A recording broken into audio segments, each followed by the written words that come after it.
Welcome to a Canal-mania Lost Canal fly-through featuring the Somerset Coal Canal. We're in North Somerset, in the western half of England, south of Bath.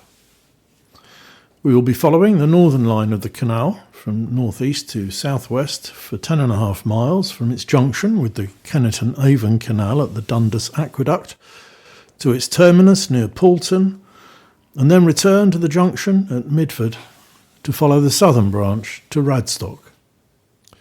And here we are at Dundas.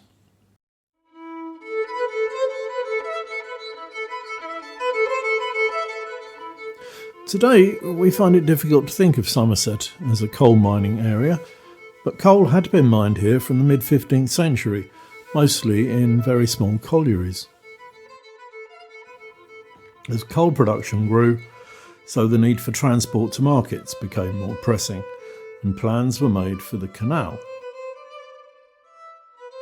And here at Midford, the Radstock branch left the Poulton line.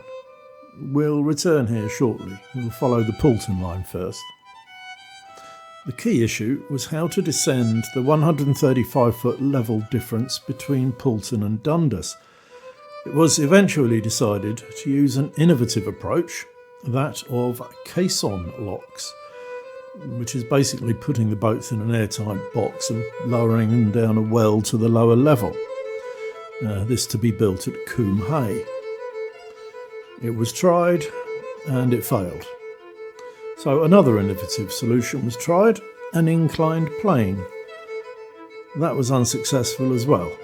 So eventually a flight of 22 locks was built, which were opened in 1805. And here we are at Coombe Hay. You can see the line of locks looping around the valley, and between lock 19 and lock 5 a straight cut, which was the line of the inclined plane.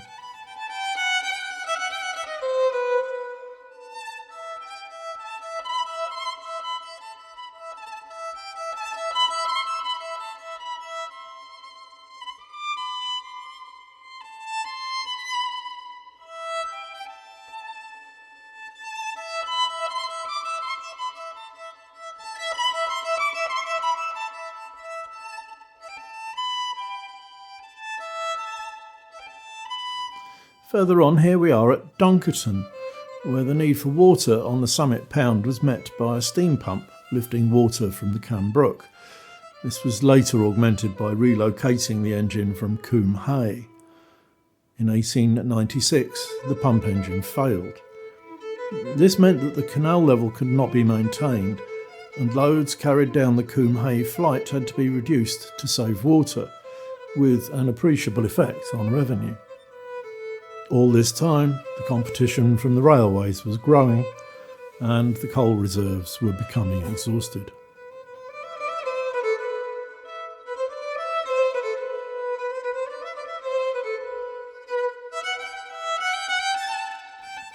So we arrive at the terminal basin at Poulton and Timsbury. As mentioned before, the Somerset coalfield was extensive and very busy during the late 18th to mid-19th centuries. And this is reflected in the large basin here. There were at least 15 collieries connected to this basin by miles of tramways. And now we return to Midford and the Radstock line. This line was completed after the Northern Line, opening throughout in 1805, and was never a complete canal, as it combined with a tramway at this end with the transshipment facility at Twin Hoe, as you will see. This was a triumph of expediency, as it removed the need for another flight of locks and another reliable source of water to supply them with.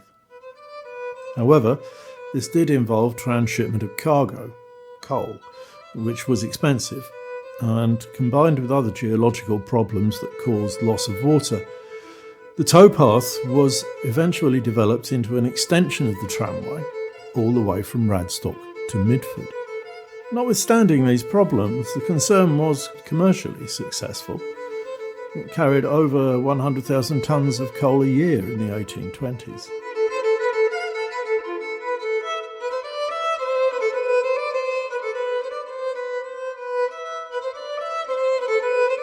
Here at Radstock, you can see the remains of the tramways and collieries that remained at the end of the 19th century.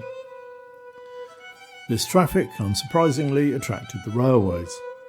The Great Western Railway arrived in Radstock first, and tonnages carried fell.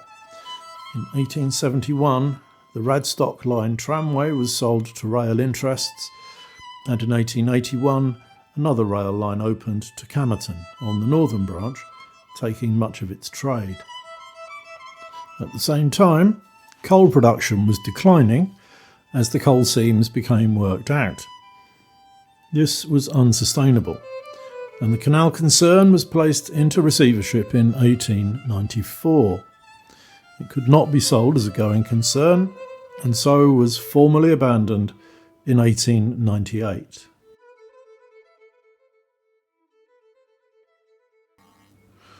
Well, I hope you found this interesting. If you did, please leave a comment and, well, you know the drill.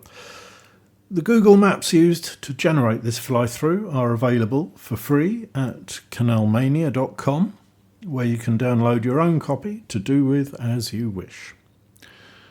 Cheerio for now.